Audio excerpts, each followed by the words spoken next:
तस्मै देवाय हविषा विधेयम्। आकर के जो सन्यासी वृंद, उपदेशक महोदय, पूजा के विमा की शक्ति इसमें उपस्थित धर्म और राशि सज्जनों, बहुत सुंदर कार्यक्रम वेद पारायण यज्ञ कई दिन से आपके बीच में चल रहा है। आज इसकी पूर्णाहुति है और आरव का आज जन्म दिवस है। महर्षि व्यास से यह पूछा, संसार में सबसे श्रेष्ठ क्या है? संसार में सबसे श्रेष्ठ क्या है? तो व्यास जी ने कहा, संसार में सबसे श्रेष्ठ मनुष्य का शरीर है। इससे बढ़िया कोई चीज दुनिया में है नहीं। मानव का शरीर सबसे श्रेष्ठ है और बहुत पुण्य व्यक्ति करता है तब ये शरीर प्राप्त होता है, इसे प्राप्त भी नहीं होता। यदि इस जन्म में आकर के भी हम इसे जीवन के उद्देश्य को भूल गए तो ऋषियों ने कहा है, यचेद अवेदिति तत्सत्यमस्ति। यदि इसी जीवन में लक्ष्य को प्राप्त कर लिया तो ठीक है, नोचेद मैति विनष्टि। महानाश है, पता नहीं जिंदगी में कितनी योनियों जाकर के मिलता है। तो पशु में सारी चीजें हैं, वो मनुष्य में भी है। संस्कृत के किसी कवि ने लिखा है और हमने उसका पद्यानुवाद किया, वो आपकी समझ में आ जाएगा कि नींद भय भोजन है पशु के समान सब, पैदा करे पूत जामे कौन सी बड़ाई है। नींद भय भोजन ये पशु भी करता, तुम भी करते। अच्छा, पुत्र पैदा हो गए तो कोई बड़ाई की बात ना। आदमी कहते एक आध होता है, वो बकरिया सूर्या एक ही पैदा कर दे। नींद भय भोजन है पशु के समान सब, पैदा करे पूत जाने कौन सी बड़ाई है। आँख कान नाक दांत सुंदर शरीर दिया, मानव की देह बड़े पुण्य की कमाई। विद्या यश वैभव की फिर न कमाई करी, सारी आयु बस भोग भोग में बिताई है। ऐसे जन को नर भूल के कहो जी कभी, नीच पदकार मूल पशुओं का भाई है।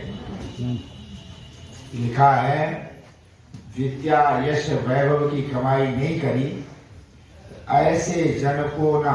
यहां हमने दो शब्दों प्रयोग किया, जन। जन किसे कहते?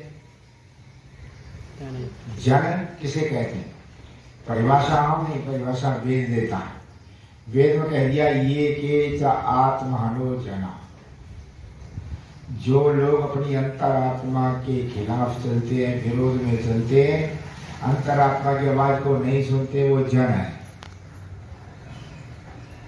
और जन का भाव जन में होता, वो क्या कहलाती है? जनता। क्या कहलाती है? जनता। जनता कौन है? जनता वो है पैदा, वही ये सोचती नहीं है। तो क्या वो जनता है? ये सोचते नहीं, पैदा होते केवल सोचते नहीं है, आप मानता होते जनता है। देखे ना, समाज के जीवन में जनता ही ज्यादा। गांव में वोट पड़ते, शराब पी जाए, पैसा ले ले, प्रधान जीत के आ जाए तो ये कहते विकास कराई नहीं लो, विकास तू पहले पियो। इसे कहते हैं जनता। इसमें अकल नहीं है किसे क्या चयन करना, क्या नहीं चयन करना।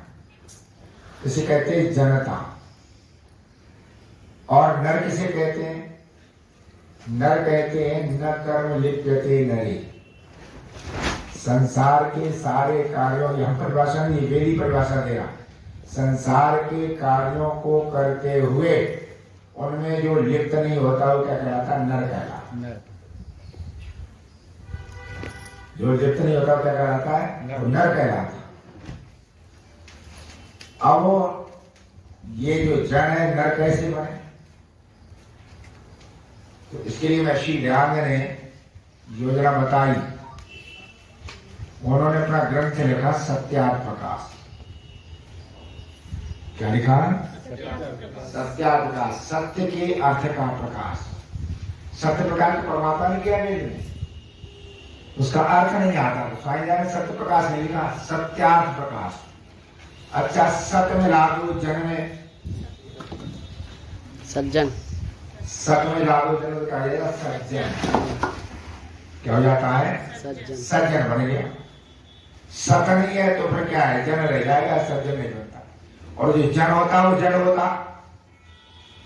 ये सत्संग क्यों किया जाता है? ये समझ रखो, सत्संग सुनो न केवल नहीं, सत्संग करो भी। अब सत्संग सुनते हैं, करते नहीं है। सत्य से क्या होता है?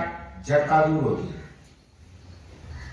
ऋषि महाराज भक्तरी ने लिखा है, सत्य के संग से क्या होगा? वो कहते हैं सत्य के संग से जड़ता दूर होती। सत्य का संग क्या करता है? सत्य का संग करोगे तो क्या होगी? जड़ता दूर जाएगी, आदमी सोचने लगेगा।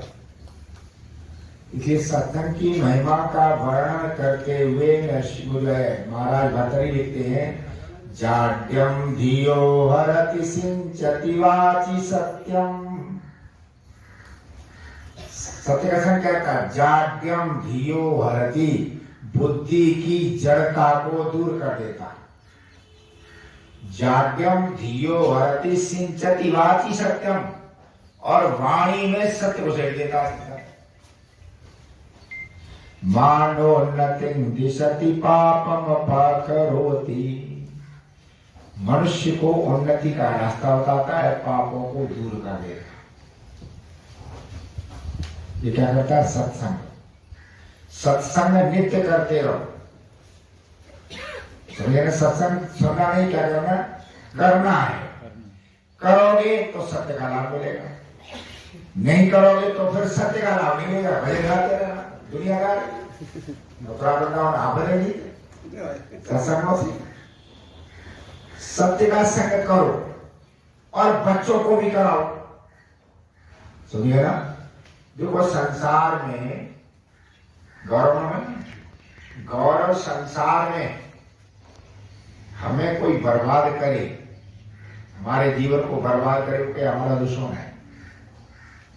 तो यदि अपना जीवन आबाद है, संसार आबाद, हम ही बर्बाद रहेंगे, संसार कितना ही आबाद रहेगा, हमें क्या मतलब रहेगा? और बर्बाद करने वाला कोई होता है तो निकट का होता, दूर का नहीं। अनौड़ा का यानी अनौड़ा को बर्बाद करेगा, मथुरा से नहीं कुछ करने आया। उसी तरह से जब जीव संसार में जन्म लेता है तो उसके सबसे निकट कौन होता है? मन होता है। सबसे निकट कौन होती है? माँ ही होती। माँ से निकट तो कोई है नहीं। माँ सबसे निकट होती। और माँ ने ध्यान नहीं दिया और उसका जीवन बर्बाद हो गया तो दुश्मन कौन है? माँ है। और दूसरा बाप है। इसलिए चाणक्य ने क्या लिखा? माता शत्रु पिता वैरी ये न वालो न पाठिता। माता शत्रु है और पिता वैरी है, जिन्होंने बालकों को संस्कारित नहीं किया। अरे तो माता शत्रु पिता वैरी कहती है, हमने तो ये कहा मातृ देवो भव पितृ देवो भव, तो वैरी कह ना ये देवता होते हैं। कब? जब माता पिता बच्चे का सुंदर निर्माण कर लें तो वे माता नहीं है, क्या फिर वो देवता है? वैरी नहीं, देवता है। पिता क्या है? देवता है। और यदि ऐसा नहीं करता है तो देवता नहीं, क्या है? दुश्मन है। हमने इसका पद्यानुवादी के चरण के लिखा है, ऋण का कर तारी पोही समझो मत बाप कहो धन धूरे मेला। पी विवाह करके सब चौतरा बांधे, बाप नहीं है, क्या है? वैरी है। तो बालक पर ऋण कर दे, ये ध्यान रखना। जो बीड़ी सिगरेट शराब आदि जुआदी खेलते हैं वे बाप के कहने के अधिकारी क्या है? दुश्मन है। ऋण का कर तारे पोही समझो मत बाप कहो धन धूरे मिलावे। विचार करे जग में विचरे मत मात कहो कुटनी मर जावे। वो मां नहीं है, कौन है? 24 घंटे पैसा में तो मोबाइल से ही फुर्सत ना। बालक कहाँ जा रहे, कहा कर रहे, ध्यान ही नहीं उसका। वो माता कहाँ है? कहते ऐसी माता तो मर जाओ, भैया तो दुश्मन है। और ध्यान रखना, बेटी का क्या नाम उसका? सीमा। सीमा। सीमा। आधार घर की कौन होती है? पत्नी होती है। पत्नी यदि गड़बड़ है, एक सज्जन थे मेरे, तो आर्य समाजी रे, बालक कैसे गड़बड़ है? कहते मेरी चली ना, तो कैसे नहीं चली? हाँ हवन कतरे वो शंकर जी पे दे जाते चली ना। और हमारे ठीक खिलाफ हुई, ठीक खिलाफ हुई, चली ना तो वो हमारे साथ चली ना। और एक दिन तो कहते आचार्य जी गए वो क्यों कि घर में बालक तो छोटे थे, बालक को नहला रही। और बालक कहते हवन में एक दिन पहले मैं सामने चला गया, संग वो मना करती रही हो, तो नहला रही और कहते थप्पड़ मारी, बता समाधि बने हो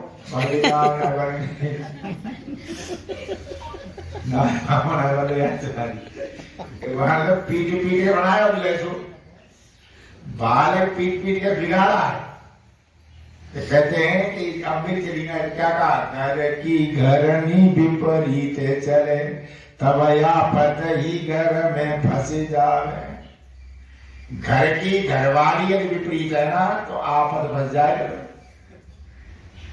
कल हमारे गुरुकुल में एक डॉक्टर साहब रुके आकर के, कुबेरपुर के मार्केट बनी है, सब कुछ है, बालक पढ़ रहे लिख रहे, वो आ गए वहाँ सवेरे। मैं तो कुछ देर में आया, कल स्वामी रामदेव जी आए थे, उनके साथ में कहा आचार्य साथ साथ रहे हो, काम भी था, तो उनके साथ पूरे दिन साहब पहुंचा तो सवेरे उपस्थित हुए।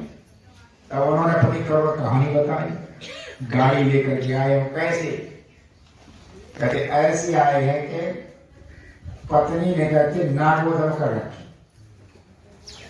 जीने ना दे रही, अब जीने की इच्छा ना है।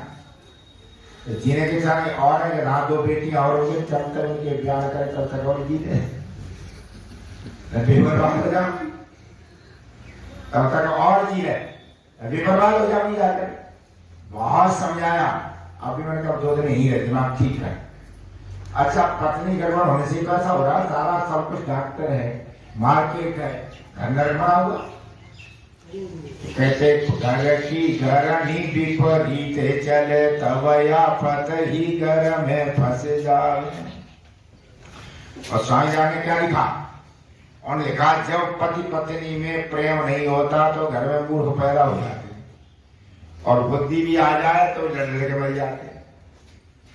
कहते मूर्ख सुत कुल में उपजे सुख शांति सभी घर की हरे जावे। घर की सुख शांति सब नष्ट हो जाते। ये किसके ऊपर है बोलो? पत्नी के। पत्नी ठीक है, सब कुछ ठीक है, और आज ज्यादातर जी गड़बड़ हो रही, जी गड़बड़ हो रही है। देखो हर चीज की ट्रेनिंग है, पुलिस में जाते तब ट्रेनिंग है ना, फौज में जाते ट्रेनिंग है ना, अध्यापक बन के ट्रेनिंग है ना, सबकी ट्रेनिंग है। और देश का भार जिनको चलाना है, गृहस्थ की कोई ट्रेनिंग है, अनट्रेंड है तो चले जाते हैं, और अनट्रेंड जाने पर क्या होगा? तुम्हें अनट्रेंड सिपाही भेज दो जाकर ही रात और चुनाव वो हाल हो रहा, अनट्रेंड देश तो बन रहे। जब ट्रेनिंग दिया प्रोसीजर ये तुम्हारा ठीक बन जाए, और जब गृहस्थी गड़बड़ हो गया तो आगे सारा गड़बड़ है। तो तुम तो सौभाग्य है, तुम्हारा घर में हवन हो रहे हैं, वेद की मंत्रोच्चारण की जाती, परिवार का सौभाग्य है। और जहां ऐसा सौभाग्य होता है वो घर सदा उन्नति करते हैं। जब बालक पैदा होता है ना, बालक जब पैदा होता है तो पिता उसके कान में कहता है तुम वेदोवसी, तू वेद है। पिता ये लक्ष्य बता देता है कि तुझे कहां तक ले जाना। वेद का मतलब समझेगा, वेद धातु लाभ के अर्थ में। बेटा तू गृहस्थी का सबसे बड़ा लाभ क्या है? संतान हो जाए, तो मेरे लिए लाभ बन करके आया, तो सबसे बड़ा लाभ है मेरी गोद में। तो ऐसे बड़ा लाभ ही कुछ नहीं हमारी दुनिया। अच्छा सब धन संपत्ति सब हो और उसका उत्तराधिकारी कोई हो, सब बेकार हो। कि कहा गया तू वेद है, तू लाभ है हमारे लिए, सबसे बड़ा लाभ दुनिया में तो ये धन दौलत में तू लाभ है। फिर कहा तो वेद का दूसरा अर्थ ये है वेद सत्ता है। अब तू हमारी सत्ता है भाई, तेरे से तुम्हारा नाम चलेगा। का तू वेद तो वेद वासी, तू लाभ है मेरे लिए, और लाभ इसलिए है क्योंकि मेरी सत्ता तेरे से। वेद ज्ञाने, अब मैं तुझे ज्ञानवान बनाऊंगा, तू ज्ञानवान और मूर्ख मत बनाना, सत्ता खत्म हो जाएगी, लाभ भी सब चला जाएगा। ज्ञान ना हो तो सत्ता भी गई, लाभ भी गया, सब गया। पर अब कह तो दिया वेद, अब वेद बनेगा कैसे? वेद बनेगा कैसे? बहुत से हमारे पास चले जाते, आचार्य जी वातावरण बहुत खराब है जी, बालक आपके पास छोड़ेंगे, ये किसी तरह जाए बनाए दो, अगर मेरे बस को ना बना ना। क्यों? मैं कहा सुनो, मातृमान आचार्यवान, मातृवान पितृमान आचार्यवान पुरुषो वेद। जब माता ठीक हो, पिता ठीक हो, आचार्य का तीसरा स्थान है। माता गड़बड़ है, पिता गड़बड़, हम कुछ नहीं कर पाएंगे। ऐसे से बालक हैं जो इनके माँ बाप ज्यादा पढ़े लिखे नहीं, गुरुकुल में ढके पढ़ रहे, पीएचडी कर रहे, और ऐसे से पढ़े लिखे संस्कारों पर ध्यान नहीं दिया। नोएडा से बच्चे को लेकर के आए हमारे पास, आचार्य किसी तरह से रख लो, और तो रुक जा, बालक रह रहे होते आपने अंतर माँ बाप की रहेगा क्यों नहीं? उसके बाप का छोड़ के चलो ही, गाड़ी ले चलो। बालक क्या बोला? छोड़ के चले जाओ, छोड़ के चले जाओ, सामान लेने आना, हमको मिलेगा जब लौटे हम तो मिलेंगे। और ऐसे से बालक है, ऐसे से बालक है जो कमाल करे पढ़ाई, क्यों? उसके पीछे क्या माता पिता, माता पिता को दिखा दोगे, मैं बता दूंगा बालक ऐसा होगा। इसलिए आवश्यक है, माता पिता जितनी तपस्या करेंगे, माता पिता जैसे होंगे, बालक ठीक वैसे ही बन जाए। तो हमें करना क्या है? हमें बालक को बनाना, इसी में आपके जीवन की सफलता है। नहीं तो ये ध्यान रखना, संतान ही आनंद का स्रोत है, संतान आनंद का स्रोत है। संतान यदि गड़बड़ हो गई, यही दुख का सागर है, यही दुख का सागर है, आनंद का स्रोत है। एक जगह हम गए, बेटा बाप ब्लॉक प्रमुख और माँ गांव की प्रधान, अकेला लड़का, दो लड़की, लड़का छोड़ दिया है लखनऊ। धीरे धीरे कुसंग में फंस गया, कुसंग फंस गया, नशा करने लगा, इंजेक्शन से करते हैं, ज्यादा लगा दिया, मर गए। सारा घर में देखा पछाड़ था, शानदार कोठी है, ब्लॉक प्रमुख है, मार्केट खड़ा हुआ है, बाजार है, सब है। अब कोई आनंद रह गया? नहीं रहा। क्यों नहीं रहा? संस्कार कर देते तो भाई बेटा क्या आनंद देने वाला हो। आज उसने दुख सागर में सारा घर पटक दिया। यहां ना आप ध्यान नहीं देते, कोठी भी देंगे, इस पहले संस्कार कोई ध्यान। ऐसे संस्कार जब बनते हैं घरों में, परिवार में, ये जन्मदिन मनाने का मतलब ही कभी विद्वानों को बुलाओ। स्वामी दयानंद ने क्या लिखा? स्वामी दयानंद ने लिखा है, जिन्हें अपने परिवार की उन्नति करनी है वो यथा समय विद्वानों को घर में बुलाते रहे। ये स्वामी के शब्द है संस्कार जी में। जिन्हें अपने परिवार को उन्नत करना है वो निरंतर यज्ञादि शुभ कर्म करते हुए अपने यहाँ विद्वानों को बुलाते। जिनके यहाँ विद्वान आते रहते हैं उनकी बच्ची लाखों में हो जाती। हमें ऐसे ऐसे घर देखे, हम निकल गए, उनको पता चला चाहिए यहाँ से निकल गए। फोन किया, आचार्य हमारा तो बहुत बड़ा दुर्भाग्य है। अब मैं समझाने क्या कहे तो मुझे पता नहीं, हम बताए तो मेरे जैसे पापी दुनिया कोई इतना बड़ा दुर्भाग्य हमारा। क्यों? क्या बात हो गई? दुर्भाग्य बात है, संत दरवाजे से निकलना है घर में ना। तो मैंने कहा देखो, अब मैं समझ गया मेरे बारे में कह रहे। देखो मैंने इसलिए नहीं आया हूँ कि जब तुम्हारे घर पे आते तो मोटी दक्षिणा देती, मोटा पैसा देती, और तुम दक्षिणा मोटी देते हो तो हमें फिर ये लगता है कि कहीं ये भी दिमाग में आए दक्षिणा के लिए जाएगी। इसलिए हम गृहस्थ को ज्यादा वजन नहीं देना चाहते। ये बोले ठीक है, आप मत आओ, मुझे पता लग गया ना कि हमारे दरवाजे से निकल गए थे ना, हम फिर पहुंचाने हम कभी पहुंचाने, हमें तो घर चाहिए, घर में चाहिए, पैसा नहीं चाहिए, घर तुम चाहिए, घर तुमसे सारी बात कर रही, तुम नहीं आओगे तो घर कैसे चलेगा? अरे कोई बात नहीं कि आगे से ऐसा नहीं होगा कि आ जाए। तो ऐसे लोग धन का लोभ न करके, उनका लोभ न करके आते हैं, दिलवाते हैं, बच्चों से ये करते हैं, बच्चों को ये संस्कार पड़ जाए। वो संस्कार, अब ये बढ़िया से जीवा देखना, बच्चे को संस्कार पड़ जाए, पिता करते रहे, बाबा करते रहे, ये करते रहे, वो वही करेगा। मेरा अनुभव है, जिन घरों में हवन बच्चे के जन्म से पहले ही होता रहा, वे बच्चे गुरुकुल में पढ़े या निकल भी आए, हमने हवन नहीं छोड़।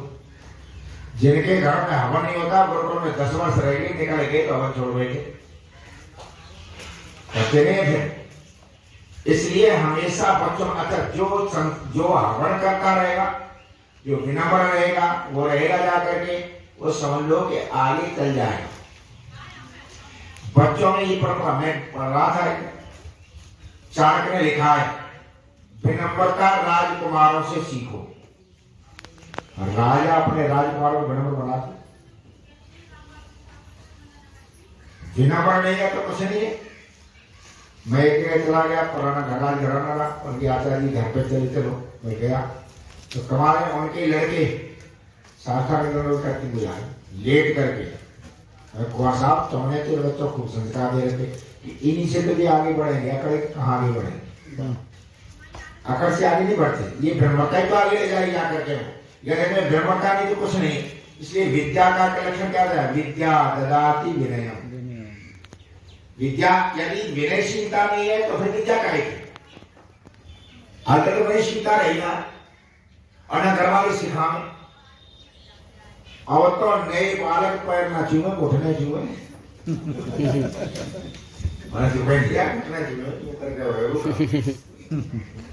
है ना? सही है। और घुटने छूने लगे, पैर नहीं छूते, सही बात। नेक झुके, बस है वो काम। और वो कहाँ लेके करावे, लेटिए, साधारण जरूरत हो जाए तभी विद्या मिलेगी। कोई भी चीज नहीं थी, बिना बताए उधर मिलेगी का, रुपए चल रहा तो बात कोई साधन नहीं, अकड़े खड़े हो, पानी पी लोगे, पानी पीने के लिए झुकना ही पड़ेगा, झुकोगे तो पानी मिल जाएगा। इसलिए आरंभ में सिखाओ विनम्रता, कोई जाए बेटा विनम्र रहिए, और जो विनम्र रहता है ना, ऐसा आदमी श्रद्धा का उदय होता है। और श्रद्धया विंदते वशु, जहां श्रद्धा आ जाती है वहां ऐश्वर्य प्राप्त होते, धन प्राप्त होता। कैसे होता है? श्रद्धा से ही होता, विनम्रता से होता। और अकड़ के घूमते रहिए, जितने ज्यादा आदमी प्रभावी विनम्रता का पड़ता, अकड़ का नहीं, अहंकार का नहीं, अहंकार खत्म करो। कल मैं वहां था गुरु शरण जी के यहाँ, पहले मैं प्रवचन तो नहीं करता, लेकिन वो राधे राधे वाले तो झिझक लगती, पता नहीं क्या बोल जाऊं मैं, जैसे सबको बुरा ले।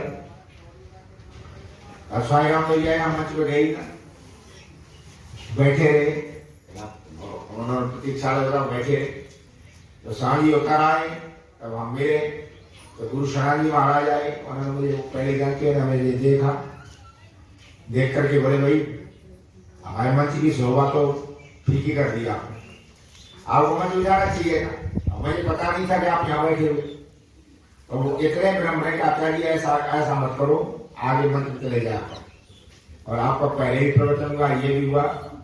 और रास्ते में चलते चलते उन्होंने एक बात और कही, उन्होंने कहा, स्वामी आगे जा रहे हो जा रहे कि आचार्य जी मेरे पास बहुत लोग आते, साधु सन्यासी आते, वैभवशाली आते, प्रभावशाली आते, हम आपका सम्मान विद्या की वजह से करते हैं, औरों का तो वैभव हो जाता है, हम आपका विद्या की वजह से सम्मान करते हैं कि आपके पास विद्या है। और विनम्रता आपकी देखो, फूले नहीं।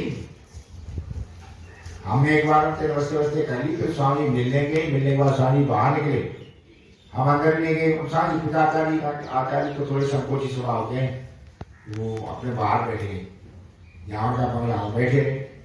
तो उनका कि हाँ मुझे पता है कि उनमें अहंकार नहीं, विनम्रता बहुत है। तो स्वामी जी ने